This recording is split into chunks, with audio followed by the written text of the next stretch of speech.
Visakha steel plant మీద ఎంతో మంది బతుకుతున్నా వాళ్ళందరూ కూడా రోడ్డు పాలు అయిపోతే వచ్చేది ఊరి మీద పిచ్చోళ్ళగా తిరుగుతున్నాను. ఈ రోజు స్టీల్ ప్లాంట్ ఎంప్లాయీస్ తాలూకా బాధలు ఏ విధంగా ఉన్నాయి మేము ప్రూవ్ చేసుకుంటాం. మేము ప్రూవ్ చేసుకోవాలంటే ఖచ్చితంగా మైన్స్ ఇవ్వండి, లేదంటే ప్రైవేట్ సైడ్లో మర్చేయండి. నమస్తే. ఇక్కడి ఉక్కు బొగ్గు ముడి నుంచి రావడం లేదు. తెలుగు ప్రజల రక్త మాంసాలు స్వేదం కన్నీరు నుంచి వస్తోంది. విశాఖ స్టీల్ ప్లాంట్ ని ఉద్దేశించి నాటి ప్రధాని మన్మోహన్ సింగ్ ఇచ్చిన కితాబ్ ఇది. ఆ మాటలు అక్షర సత్యం. అభివృద్ధి కోసం ప్రజల పోరాటం చాలా అరుదు. తమకో పరిశ్రమ కావాలని ఉద్యమించి ప్రాణత్యాగం చేయటం అరుదు కాదు, చరిత్రలోనే లేదసలు. అలా రక్తపుటేరుల్లోంచి ఉద్భవించిందే విశాఖ స్టీల్ ప్లాంట్. అంతటి సెంటిమెంట్ ఉన్న స్టీల్ ప్లాంట్ ను తెలుగు ప్రజలు ఒక్కు పిడికిలి బిగించి సాధించుకున్న పరిశ్రమను 100% అమ్మేస్తాం లేదా మూసేస్తామని పార్లమెంట్ సాక్షిగా చెప్పడమేంటి? స్టీల్ ప్లాంట్ నిజంగానే నష్టాల్లో ఉందా? విశాఖ ఉక్కు కథ చరిత్రలోనే కనిపిస్తుందా? డీటెయిల్డ్ గా చూద్దాం ఇవాల్టి ఎపిసోడ్ లో. Welcome to TV9 exclusive. There is no question of privatization. స్వయంగా కేంద్ర మంత్రి కుమారస్వామి ఇచ్చిన స్టేట్మెంట్ ఇది.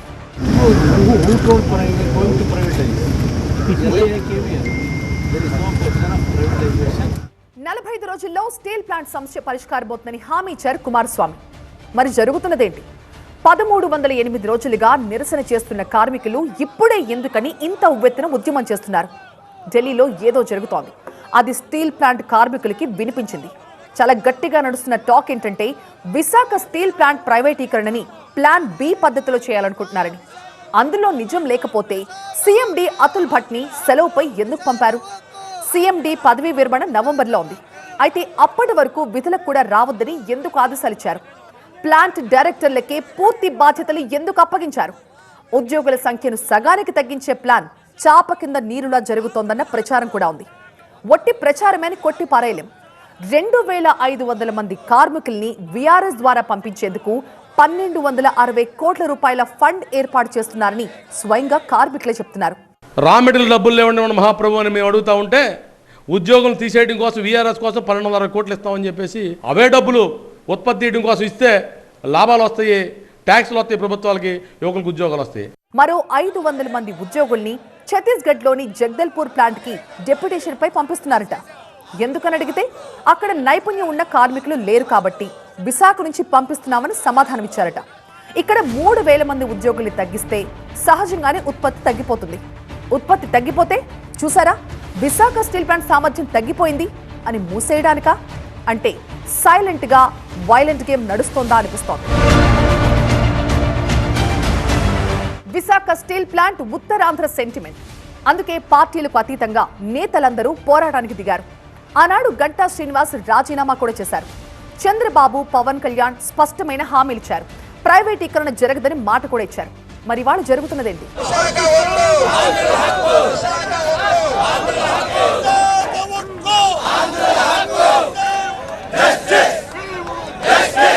విశాఖ స్టీల్ ప్రైవేటీకరణ అంశం కొత్తదేం కాదు.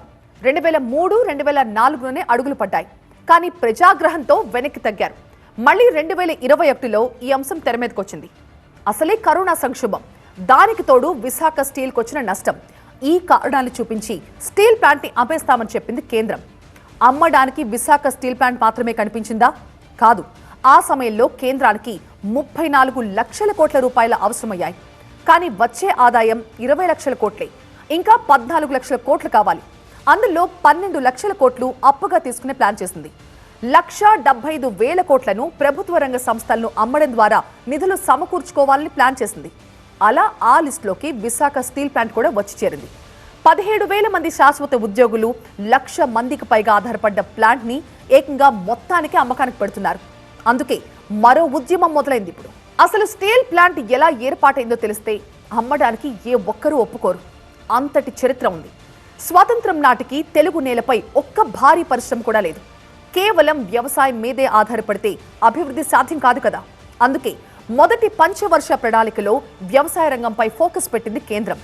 రెండో పంచవర్ష ప్రణాళికలో భారీ పరిశ్రమల స్థాపనపై దృష్టి పెట్టింది. దేశ విదేశాల పెట్టుబడిదారులను ఆహ్వానించింది. సాంకేతిక, ఆర్థిక సహకారాన్ని అందించింది. అయినా సరే స్వదేశీ పెట్టుబడిదారులు గాని విదేశీ కంపెనీలు గాని భారతదేశంలో భారీ పరిశ్రమలు పెట్టడానికి ఎవరూ సాహసించలేదు. ఆ సమయంలో అమెరికా, యూరోప్ దేశాలు ఇచ్చిన సలహా ఏంటంటే, మా దేశంలో మేము తయారు చేస్తాం, మీరొచ్చి కొనుక్కోండి అని. ఒక రకంగా సహాయ నిరాకరణ చేశాయనే చెప్పాలి. అప్పుడే ఇప్పటి రష్యా, అప్పటి సోవియట్ యూనియన్ ముందుకొచ్చింది. సాంకేతిక సహాయమే కాదు, ఆర్థికంగానూ సహాయం అందించింది. అలా 100కు పైగా భారీ పరిశ్రమలు వచ్చే భారతదేశానికి. స్టీల్ ప్లాంట్లు, హెవీ ఇంజనీరింగ్ కంపెనీలు, మందులు, ఎరువుల కర్మాగారాలు, భారత్ హెవీ ఎలక్ట్రికల్, ఐడిపిఎల్ ఇలా ఎన్నో వచ్చాయి. అలా ఆంధ్ర రాష్ట్రానికి వచ్చిన ఒక భారీ పరిశ్రమే ఈ విశాఖ స్టీల్ ప్లాంట్. అలా విశాఖ స్టీల్ ప్లాంట్ ఏర్పాటైంది. అనేంత సింపుల్గా ఏం జరగలేదు ఈ ప్లాంట్ ఏర్పాటు. విశాఖ ఉక్కు కోసం తెలుగు ప్రజలు వీరోచితంగా పోరాడితే వచ్చింది. విశాఖ ఉక్కు ఆంధ్రుల హక్కు అని పోరాడుతున్నందుకు 32 మంది తెలుగు బిడ్డల్ని పిట్టల్ని కాల్చేసినట్లు కాల్చేశారు ఆనాడు. వరంగల్లోనూ ఆందోళన జరిగాయి. కాల్పుల్లో ఒకరు చనిపోయారు కూడా. 100 మందికి పైగా ప్రజల్ని తుపాకీ గుళ్లతో గాయపరిచారు.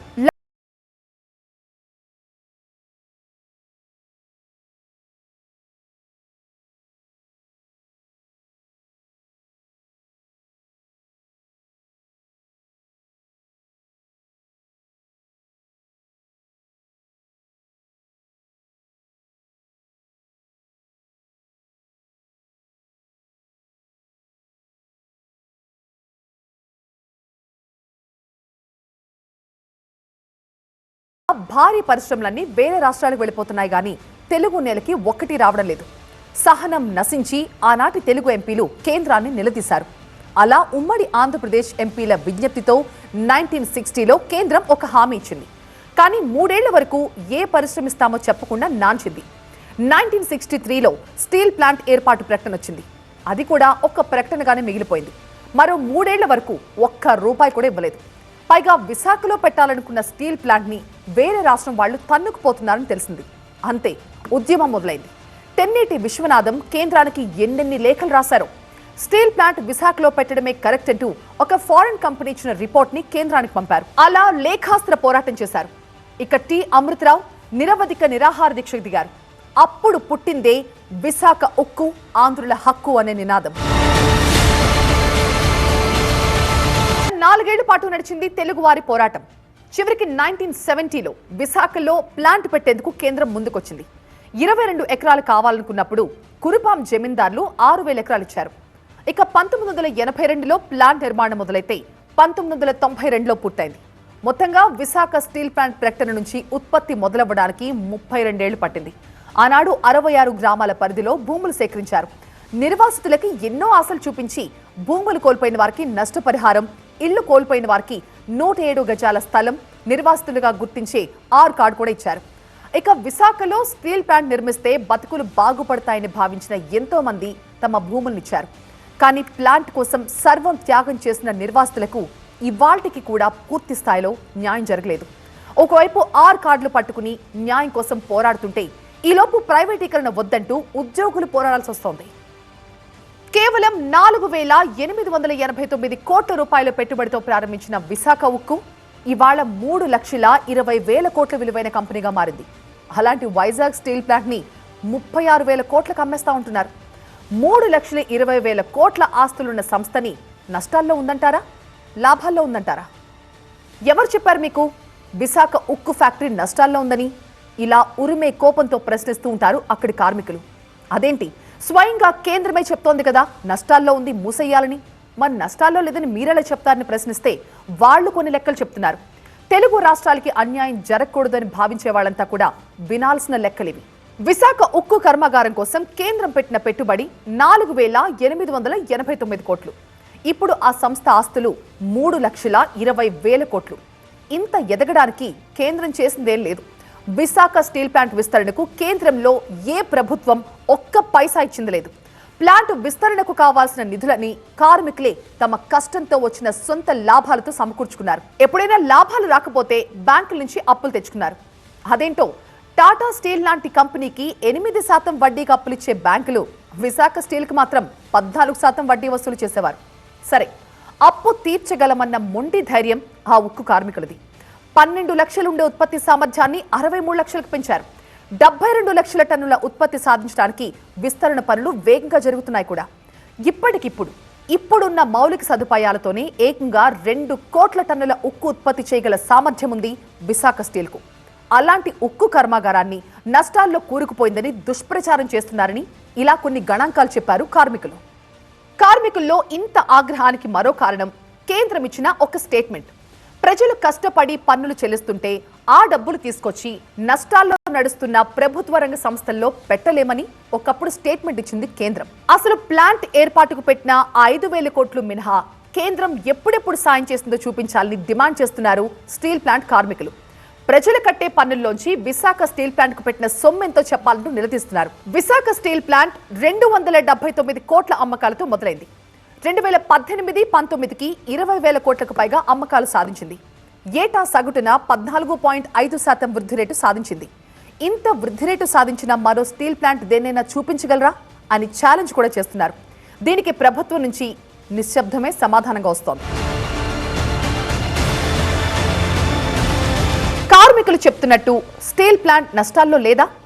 వాస్తవంగా చెప్పుకోవాలంటే నష్టాలు వచ్చాయి, కానీ దాని లాభాలు తగ్గాయంటారు తప్ప నష్టాల్లో ఉంది అనే మాటని కార్మికులు ఒప్పుకోరు. 2014లో హుద్హుద్ తుఫాన్ వచ్చింది. ఆ పెను తుఫాను సమయంలో స్టీల్ ప్లాంట్కి వచ్చిన నష్టం 1000 కోట్లు. పోనీ కేంద్రం ₹1 సాయం చేసిందా? లేదే. కోవిడ్ సమయంలో ప్లాంట్ నడిచిందే లేదు, భారీ నష్టం వచ్చింది. అయినా కూడా కేంద్రం ఆదుకున్నది లేదు.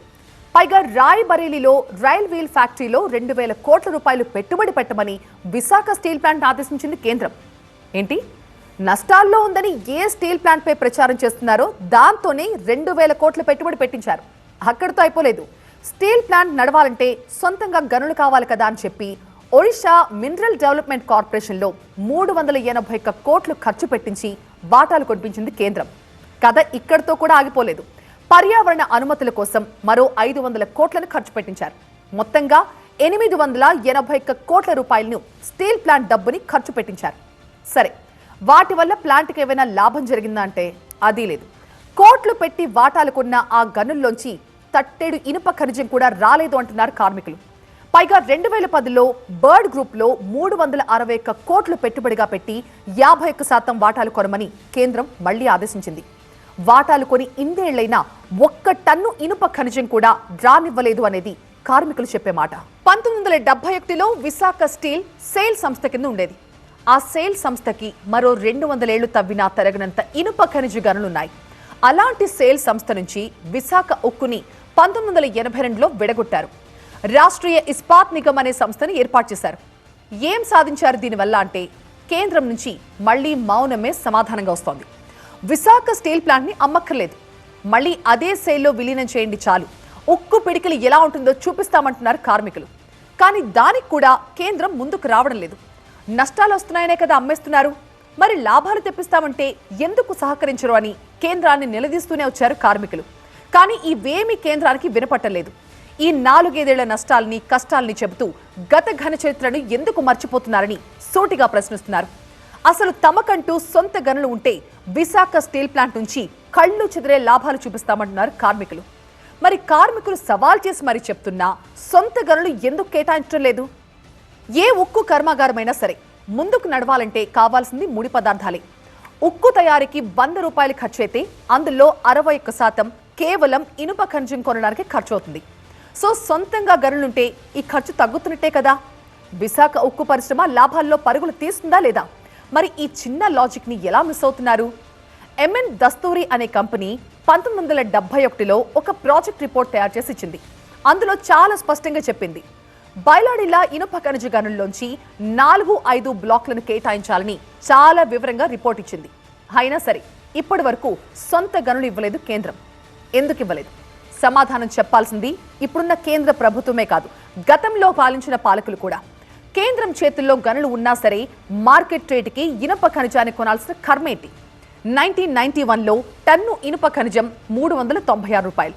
అదే 2004లో ₹1,085. ఇక 2020కి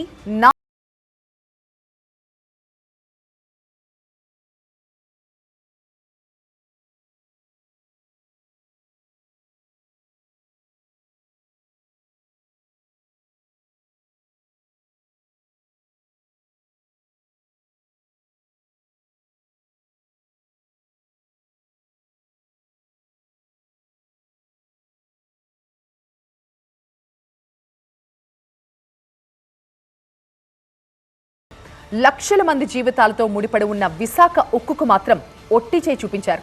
ఇదేం న్యాయం? ఒక ప్రభుత్వ రంగ సంస్థ ముడి ఇనుము లేక సతమతమవుతుంటే మరోవైపు అదే కేంద్ర ప్రభుత్వం ఇనుప ఖనిజాన్ని విదేశాలకు ఎగుమతి చేస్తోంది. ఏం విశాఖ స్టీల్ ప్లాంట్ ఏం పాపం చేసింది? ఎందుకివ్వరు సొంత గనులు? ఉత్పత్తిపరమైన నష్టం లేదు, ఆపరేషన్ నష్టాలు లేవు. 5,000 కోట్లు పెట్టుబడి పెడితే 10 లాభం ఇచ్చింది. కేంద్రానికి ఇప్పటి వరకు పన్నులు డివిడెంట్ రూపంలో 43,000 కోట్ల రూపాయలు చెల్లించింది. రాష్ట్ర ప్రభుత్వానికి 8,000 కోట్ల రూపాయలున్న పన్ను కట్టింది. ప్లాంట్ విస్తరణ అప్పులకు వడ్డీగా 18,000 కోట్లు చెల్లించింది. అయినా సరే నష్టాల్లో ఉంది. ఇక లాభం లేదు అనే మాట ఎందుకొస్తోంది? ప్లాంట్ విస్తరణ అప్పులకు వడ్డీగా 18,000 కోట్లు చెల్లించింది. అయినా సరే నష్టాల్లో ఉంది. ఇక లాభం లేదు అనే మాట ఎందుకొస్తోంది? మార్కెట్ రేటుకి ఇనుప ఖనిజాన్ని కొన్నా సరే 2014-15 వరకు స్టీల్ ప్లాంట్ లాభాల్లోనే నడిచిందిగా. 2002 నుంచి 2008 వరకు లాభాలే లాభాలు. 2004లో 2,800 కోట్లతో లాభాలతో కొత్త రికార్డు సృష్టించింది విశాఖ స్టీల్ ఫ్యాక్టరీ. ఇక 2020 డిసెంబర్లో 98% ఉత్పత్తితో పనిచేసి 2,100 కోట్ల రూపాయల టర్నోవర్ని 170 కోట్ల రూపాయల నికర లాభాన్ని ఆర్జించింది. అందుకేగా విశాఖ స్టీల్ ప్లాంట్ సామర్థ్యాన్ని గుర్తించి నవరత్న హోదా కూడా ఇచ్చారు. అలాంటి స్టీల్ ప్లాంట్ నష్టాల్లో ఉందా? సరే, ఒక ప్రభుత్వ రంగ సంస్థ నష్టాల్లో ఉందంటే కారణం ప్రభుత్వం కాదా? దీనికి సమాధానం చెప్పరా? నష్టాల్లో ఉంది, అమ్మేస్తాం, ఈ స్టేట్మెంట్లు ఇస్తారా? ఎన్నోసార్లు చెప్పా, తెలుగు వారి ఆత్మగౌరవం కోసం పోరాడినటువంటి ఫ్యాక్టరీ ఇది. ఇప్పుడు కూడా ఏ విధంగా కాపాడుకోవాలనో కాపాడుకునే బాధ్యత తీసుకొస్తాం. మీరు నిలబడతారంటే చెప్పండి. వైజాగ్ స్టీల్ ప్లాంట్ ప్రైవేట్ పరం కాకుండా కాపాడే బాధ్యత మేము తీసుకుంటాం. కానీ మీరు నిలబడాలి. వైజాగ్ స్టీల్ ప్లాంట్ కి సంబంధించి అన్ని విధాలా కూడా మేము దానికి పరిష్కార మార్గాన్ని తీసుకుని వస్తామని చెప్పి కేంద్ర ప్రభుత్వం చెప్పింది. ఇక మరో అపవాదం వేస్తున్నారు. డైరెక్ట్ గా కాదు కానీ పరోక్షంగా కార్మికులను ఉద్దేశించి కొన్ని మాటలు అంటున్నారు. కార్మికులకి జీతాల ఖర్చు ఎక్కువ, పని తక్కువ అని. నిజంగా కార్మికులకు ఇచ్చే జీతాల వల్లే అప్పుల భారం పెరుగుతోందా? స్టీల్ ప్లాంట్ నిర్వహణ ఖర్చులో ఉద్యోగుల వేతన ఖర్చు 15% ఎప్పుడూ మించలేదు అనేది కార్మిక సంఘాలు చెప్తున్న మాట. ఇక పని తక్కువ అనే మాట ఎలా అంటారు? స్టీల్ ప్లాంట్లో ఎంతటి హై టెంపరేచర్స్లో పనిచేయాల్సి ఉంటుందో తెలిస్తే ఈ మాట ఖచ్చితంగా అనరు. ప్రతికూల వాతావరణంలో శ్రమిస్తూ ప్రమాదాలు ఎదుర్కొంటూ ఏటికేటా ఉత్పత్తిని పెంచుతూనే ఉన్నారుగా.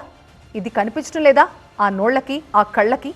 గత 3.5 దశాబ్దాలుగా స్టీల్ ప్లాంట్ నికర ఆస్తులు పెంచుకుంటూ ప్రిఫరెన్షియల్ షేర్స్ డబ్బులు చెల్లిస్తూ అప్పులు వడ్డీతో సహా తీరుస్తూ ఉక్కు ఉత్పత్తిని 63 లక్షల టన్నులకు పెంచుకుంటూ అప్రతిహతంగా పురోగమిస్తోంది విశాఖ ఉక్కు.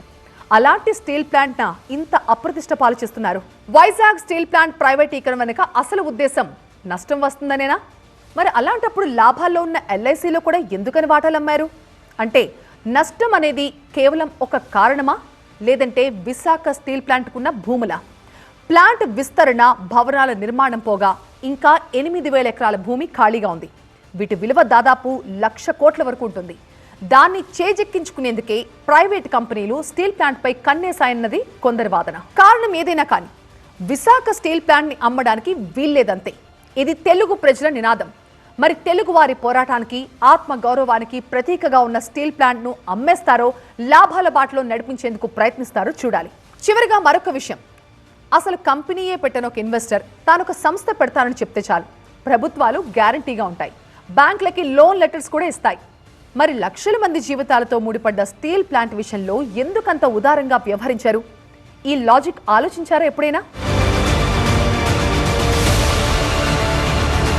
ఇది వాళ్ళ TV9 ఎక్స్క్లూజివ్. మరొక అంశంతో మళ్ళీ కలుద్దాం. చూస్తూనే ఉండండి TV9.